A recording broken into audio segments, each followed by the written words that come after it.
Assalamualaikum warahmatullahi wabarakatuh. Waalaikumsalam warahmatullahi wabarakatuh. Oke, selamat siang Bulan. Siang Pak Agus. Ya, oke. Bagaimana kabarnya hari ini? Alhamdulillah luar biasa. Oh, luar biasa. Tadi sudah mengajar anak-anak? Sudah Sudah TK. Anak-anak TK rasanya bagaimana? luar biasa. Pokoknya hari Senin itu selalu mereka punya energi lebih dari yang hari lain pokoknya. Oh, energi yang lebih dari hari lain. Ya, karena habis hari Minggu Pak. Oh, habis hari Minggu. Pasti itu. Oke. Di sini Bulan, saya mengucapkan terima kasih atas waktu yang telah diberikan Bulan pada kesempatan kali ini untuk memenuhi tugas demonstrasi kontekstual tentang modul 3.1. Dalam kegiatan diskusi kali ini saya mohon izin di Bulan untuk direkam, kemudian nanti untuk rekaman akan saya sampaikan sebagai tugas demonstrasi kontekstual. Apakah di sini Bulan berkenan? Ya, Pak. Bismillahirrahmanirrahim. Di sini saya akan mengajukan beberapa pertanyaan tentang kepemimpinan dalam pembelajaran, dalam pengambilan kasus, Bulan. Yang seperti yang kita lihat itu kalau dalam pengambilan kasus seorang kepala sekolah itu kan ada dua. Yang pertama yaitu sebuah rujukan moral, Ya. yang kedua yaitu tentang dilema etika. Untuk pertanyaan pertama di sini Bulan, selama ini bagaimanakah Bulan dapat mengidentifikasi kasus-kasus yang merupakan dilema etika atau rujukan moral?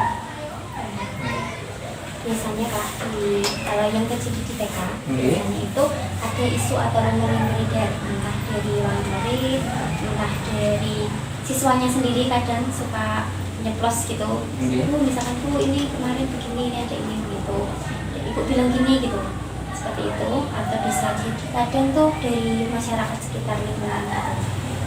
Dan Ya, dari rumor tersebut saya mendapatkan informasinya. Saya tanya lagi, kalau perlu dibuka, kami buka layanan aduan untuk Bali. Kalau ada masalah atau ada ada unek-unek begitu sama sekolah, gitu, kita siap menerima layanan aduan dan kita siap menjaga privasi dari pengadu gitu. Kemudian dari rumor yang beredar itu kita cari faktanya, kemudian kita identifikasi apakah itu menyangkut menyangkut hukum atau tidak. Apabila itu tidak menyangkut hukum, maka itu artinya menjadi kasus dilema etika. Jadi kalau masih menyangkut hukum, berarti itu masuk rujukan moral. berarti di sini nanti adanya klarifikasi ngoten nggih Bu Iya. Bulan nggih. Kemudian kalau menyangkut tentang hukum, berarti itu Bu Bulan langsung mengkategorikan ke dalam rujukan moral. Iya. Berarti kalau rujukan moral itu kan di situ sudah terlihat mana yang salah. Iya. Nah, teman-teman hukum. Berarti kalau di sini intinya kalau dilema etika itu masih bimbang antara ini posisi benar dan sini posisi benar. Berarti seorang kepala sekolah itu bingung mana yang menentukan. Bobotnya yang lebih mana, A atau B, baiklah. Kemudian yang kedua, Bulan di sini selama ini bagaimana Bulan selaku kepala sekolah TK Arumsari menjalankan pengambilan keputusan di sekolah Bulan, terutama untuk kasus-kasus di mana ada dua kepentingan yang sama-sama benar atau sama-sama mengandung nilai kebajikan atau nilai kebaikan. Yang pertama, saya tetap mempertimbangkan kasus ini mengutamakan untuk kepentingan peserta didik dulu, untuk murid dulu. Kemudian saya utamakan prioritas. Mana yang kiranya kasus itu bisa diselesaikan, mana yang bisa diselesaikan lebih dulu, bagaimana efeknya, bagaimana faktanya, kemudian seperti itu. Jadi saya yang pertama mengedepankan kepentingan murid, yang kedua mengutamakan prioritas. Berarti di sini keputusan itu kalau dari Bulan itu mengutamakan yang penting berpihak pada murid untuk pelayanan pada murid. Kemudian yang kedua yaitu untuk skala prioritas. Skala prioritas itu mana yang diutamakan dulu. Di sana kalau skala prioritas itu berhubungan dengan kepentingan bersama ngoten nggih, Iya. kepentingan bersama tidak individual. Ya gitu maksudnya. Oke. Nah, untuk pertanyaan selanjutnya nih Bulan.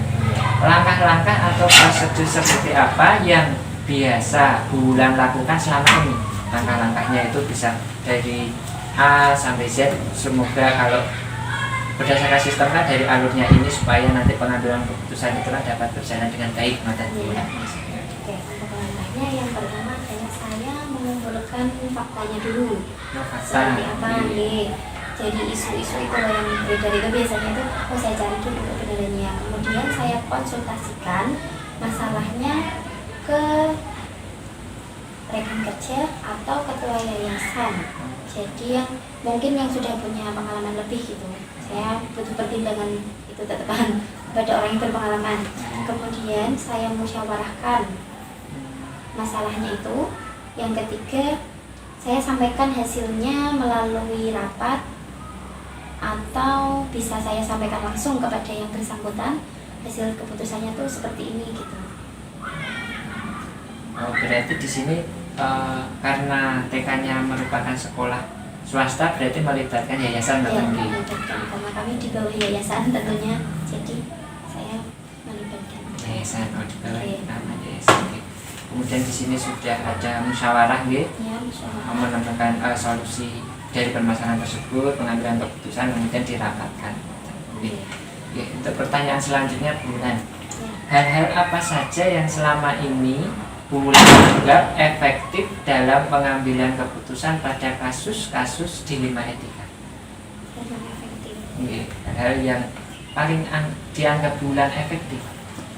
Yang pertama itu tetap mempertimbangkan itu tadi Pak, mempertimbangkan kepentingan bersama dulu. Kepentingan Ya, bersama. jadi mengesampingkan individu, mengedepankan kepentingan bersama, terutama untuk murid karena di sini kan murid ya Pak ya. Iya. Ya. Kemudian keputusan itu diambil tanpa meninggalkan aturan yang sudah ada. Jadi kan kita di setiap lembaga itu sudah pasti ada aturan-aturannya. Iya. Jadi kita tetap ya fleksibel tapi tanpa meninggalkan nilai-nilai kebijakan itu tadi. Oke, berarti di sini Bulan tetap taat pada peraturan, Bu. Iya. Taat pada peraturan. Jadi cuman ya sudah Paten, ngoten ya nggih. sudah paten. Soalnya kan kalau berdasarkan dengan aturan, misalkan melanggar pasal-pasal berapa itu kan sudah ada nanti konsekuensinya seperti Iya. apa, ngoten Iya, nggih. iya, Pak. Dari pemerintah biasanya seperti itu. Kemudian selanjutnya di sini Bulan, Iya. hal-hal apa saja yang selama ini merupakan tantangan, nggih, tantangan dalam pengambilan keputusan pada kasus-kasus dilema etika? Tantangannya adalah yang pertama itu komunikasi Pak. Komunikasi, Ya, nggih. kalau saya komunikasi karena kadang kita susah juga komunikasi dengan maksudnya kadang ada yang susah diajak komunikasi gitu, Nggih. susah terbuka, tidak mau terbuka gitu. Kemudian yang kedua itu ada rasa ketidakenakan gitu Pak, rasa tidak enak, rasa betul tadi aku namanya. Oh, Ya, anu, ya. sungkan. Nah, Nggih. sungkan, tidak enak. Kemudian takut apakah keputusan yang diambil ini nanti menyakiti salah satu atau kedua pihak gitu. Gitu. Ya, rasa sungkan nih, Yes, pekewo. ya, Nah, pekewo, pekewo. ya. Apalagi dengan misalkan dengan ini ada kasus dengan saudaranya sendiri masih dalam apa tanda kutip itu satu sekolah tapi masih dalam saudaranya sendiri, ngoten nggih. Nggak enak Oh. mau menyelesaikannya tuh. Nggih, Gitu. rasa Terus takut menyakiti gitu loh Pak. menyakiti. Kemudian di sini selanjutnya yang keenam, apakah Bulan memiliki sebuah tata cara atau jadwal tertentu dalam sebuah penyelesaian kasus dilema etika? Apakah Bulan langsung menyelesaikannya di tempat seketika atau memiliki sebuah jadwal untuk menyelesaikannya? Bentuk atau prosedur seperti apa yang Bulan jalankan? Kalau jadwal tertentu itu tidak ada Pak. Jadi saya menyelesaikan masalah tuh kalau ada saja Iya. dari masalah itu kita selesaikan keputusan seperti apa, kemudian itu menjadi bahan evaluasi lembaga kami, lalu kita sampaikan dan kita sosialisasikan ke guru dan karyawan kami agar semua itu tahu, semua paham gitu. Jadi besok lagi kalau ada masalah lagi kita sudah Sudah. berjalan gitu. Oh, kemarin tuh ada terjadi seperti ini, jadi Iya. besok lagi kita jangan sampai seperti ini gitu. Oh, belajar Jadi, dari nah, terus bisa jadi menjadi regulasi baru lagi. Berarti di sini tidak ada jadwal nih Bu.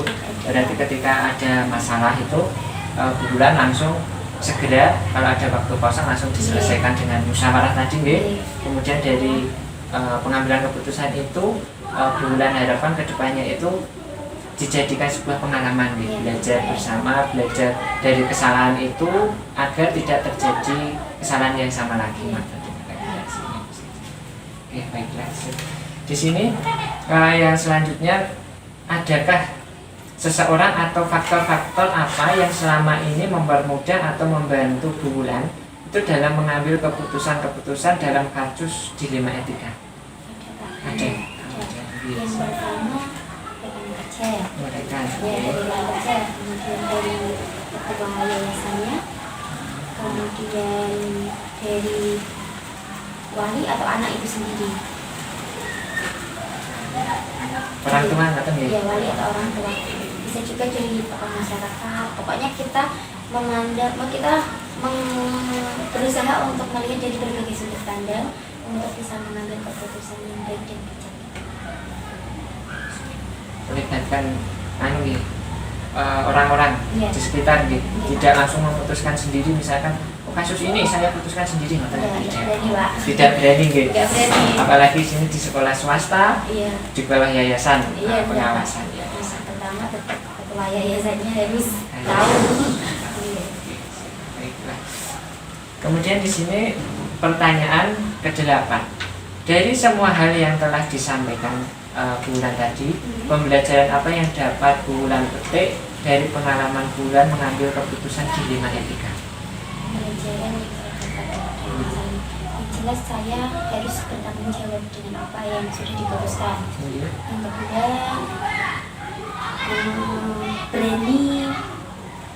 berani mengambil resiko apapun itu. Oke.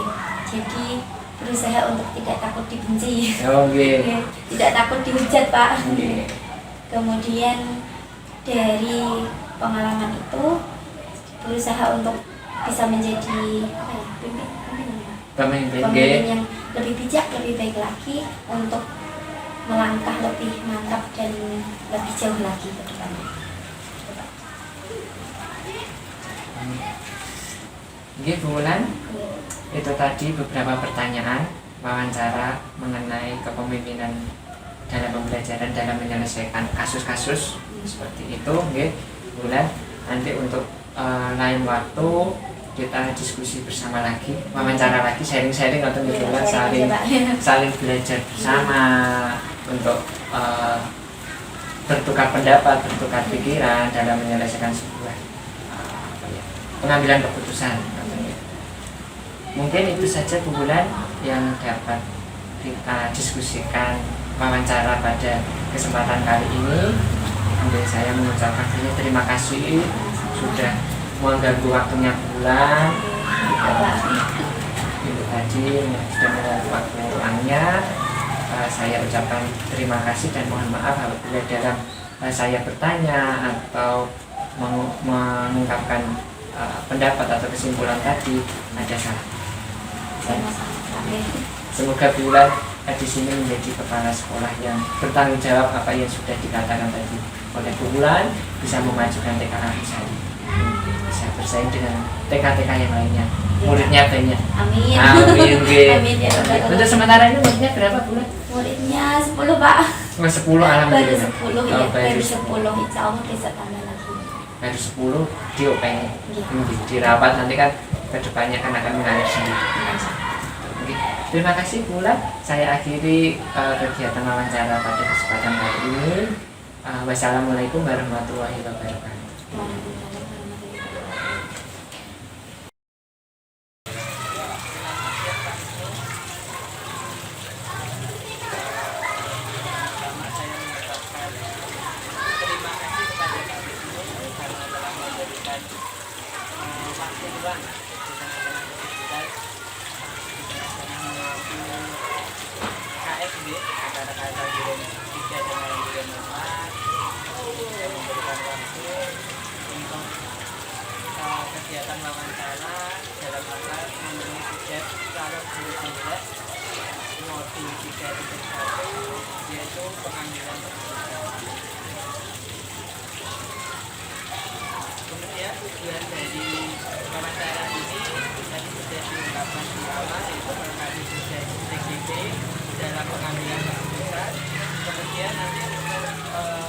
dosen tersebut ada instruksi untuk merekam atau saya izin untuk merekam kemudian nanti diupload di website. Adapun untuk pertanyaan di sini ada terdapat pertanyaan mengenai wawancara. Yang pertama di sini, selama ini bagaimana Pak Wisnu dapat mengidentifikasi kasus-kasus yang merupakan dilema etika atau didikan moral? Terima kasih. Kita lihat apa yang ada pertanyaan yang hal yang menjadi sebuah problem. Salah satunya seperti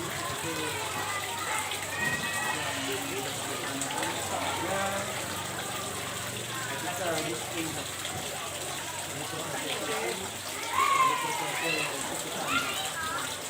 sehingga dengan hormat kepada kesalahan itu kita dapat mengambil kesimpulan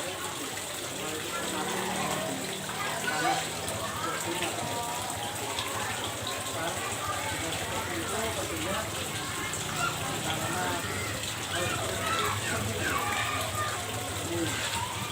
apa benar tapi boleh salah salah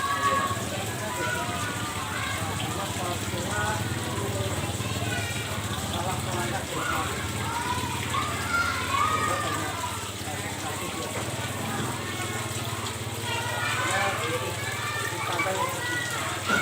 tentunya melihat masukan dari berbagai pihak yang ada masukan tersebut harapannya nanti memberikan pencerahan dalam melakukan penanganan. Di sini ketika Pak Wisnu menghadapi sebuah kasus yang merupakan dilema atau didikan moral itu, yang pertama tadi mencari sumber informasi dari berbagai pihak. Dalam hal ini bisa diceritakan Pak Wisnu untuk salah satu contoh yang termasuk dalam dilema etika yang pernah Pak Wisnu salah satu contoh nyata itu sebenarnya terkait satu tentang keuangan itu sampai sekarang karena sekolah itu sekolah juga tidak diperbolehkan itu penanganan keuangan yang sumbernya selain dari tapi karena kondisi tadi terkait dengan pengembangan sekolahan itu bila mana sekolah tidak jelas dalam teknik penanganannya maka akan menjadi dalam kami melaksanakan hal tersebut tentunya kami tidak melakukan peran juga apapun itu bentuknya pengelolaan keuangan berbeda dari siswa atau yang luar penanganannya apa walaupun itu berkorelasi dengan langsung secara keuangan tapi sekolah tidak menangani secara langsung jadi keluar dari satu kelas dilanjutkan kepada tidak apa melihat tersebut tentunya tidak layak berat dengan memanfaatkan komite untuk mengambil keputusan dalam hal pengembangan keuangan terkait dengan sebaran wali siswa itu sebetulnya dengan melakukan komite yang sesuai dengan salah satunya pengelolaan dalam keuangan intinya tidak menyalahi aturan dan adat. Kemudian yang kedua, selama ini bagaimana Pak Wisnu menjalankan pengambilan keputusan di sekolah, terutama untuk kasus-kasus di mana ada dua kepentingan yang sama-sama benar atau sama-sama mengandung nilai kebajikan.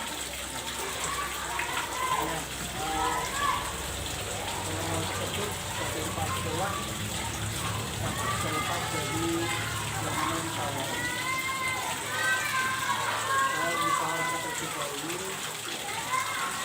dengan berbagai pihak terkait sehingga apa kita dengan musyawarah tersebut dapat mengambil mana yang lebih prioritas atau skala prioritas dengan melihat berbagai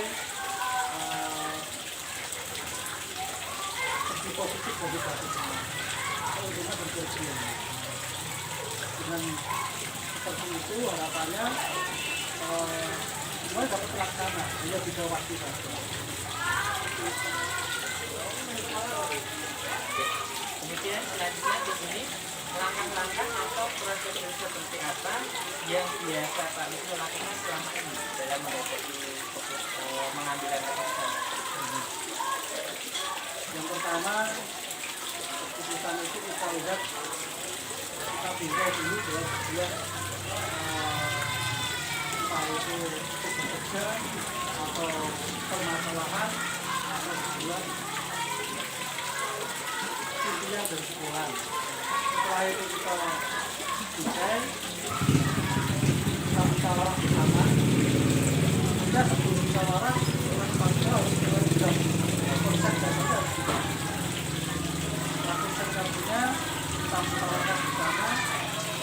Saran masukan dari Bapak Ibu dan lain dari pihak-pihak terkait kita dibutuhkan untuk satu mendukung, dua menyempurnakan, tiga dan pelaksanaan. Setelah musyawarah selesai, diambil keputusan seperti apa, kita jaga bersama-sama sesuai dengan kebagian masing-masing.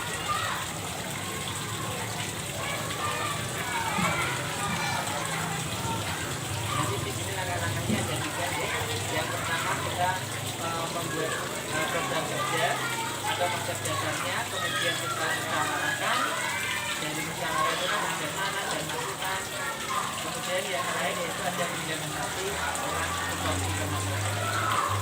Kemudian yang keempat, hal-hal apa saja yang selama ini Pak Wisnu anggap efektif dalam pengambilan keputusan pada kasus-kasus di lini etika. Kemudian melihat dari mana permasalahan sehingga tidak tersebut sumbernya tulisan sumbernya itu bisa kita melihat sendiri bisa informasi yang dapat diketahui. Ada sumber yang tepat kita akan mendapatkan solusi yang kreatif.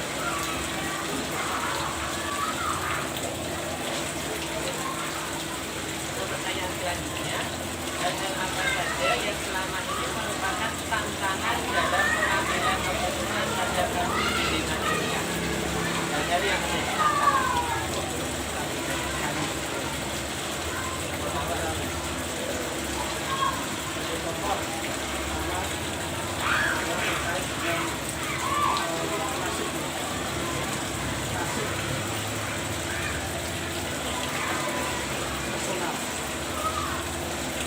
Kita itu mana merupakan atau jangan ternyata keuangan itu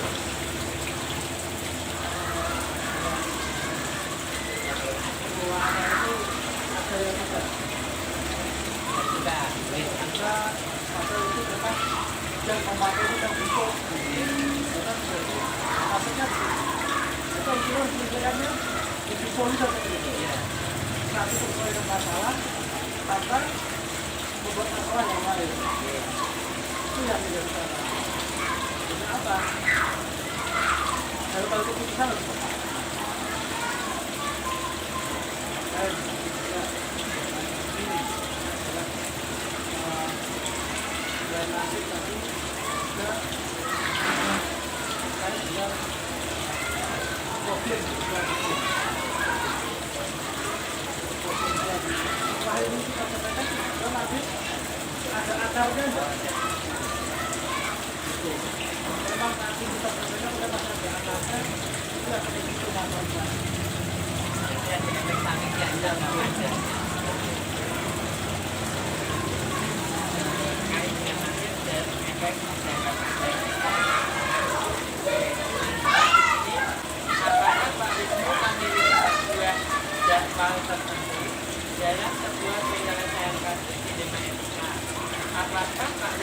untuk menyelesaikannya di tempat seketika atau memiliki sebuah jadwal untuk menyelesaikannya bentuk atau prosedur seperti apa yang patut dijalani.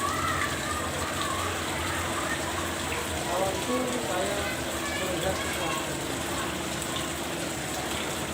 Untuk jadwal-jadwalnya jelas kalian kondisional. Kalau itu segera didiskusikan tadi saja, harus saya datang. Nah, kalau memang kondisionalnya harus disamakan, itu memang waktu tertentu. Misalnya pembahasan bagaimana pengaturan dan situasi Ketika menyelesaikan masalah pasti perlu lihat tingkat urgennya atau tingkat urgennya. Pertanyaan kedua, adakah seseorang atau faktor-faktor apa yang selama ini mempermudah atau mempercepat ini dalam pengambilan keputusan dalam kasus-kasus ini?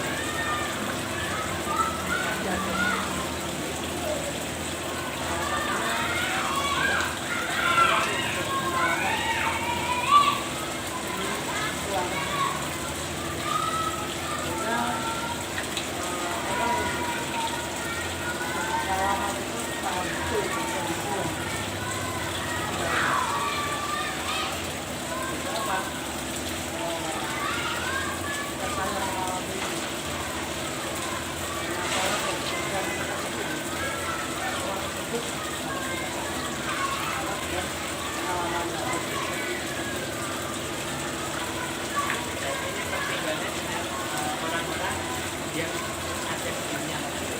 Kalau kita kan berada di sekolah negeri misalnya, itu apakah Anda dalam menyelesaikan masalah itu kita membelet atau menarik dengan atasan kita seperti Kapolri atau apa?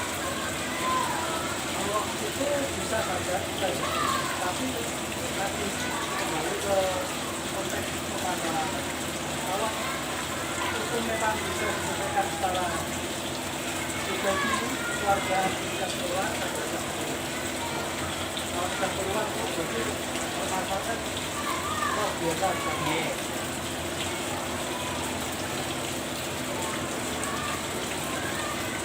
Untuk pertanyaan terakhir ini, dari semua hal yang telah disampaikan tadi Pak, pembelajaran apa yang dapat Pak Wisnu petik dari pengalaman Pak Wisnu dalam mengambil keputusan di dunia ini? Dan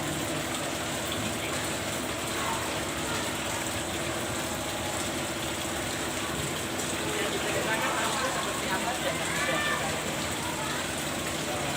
Saya seorang pemimpin kepemimpinan itu kita perlu mempercayakan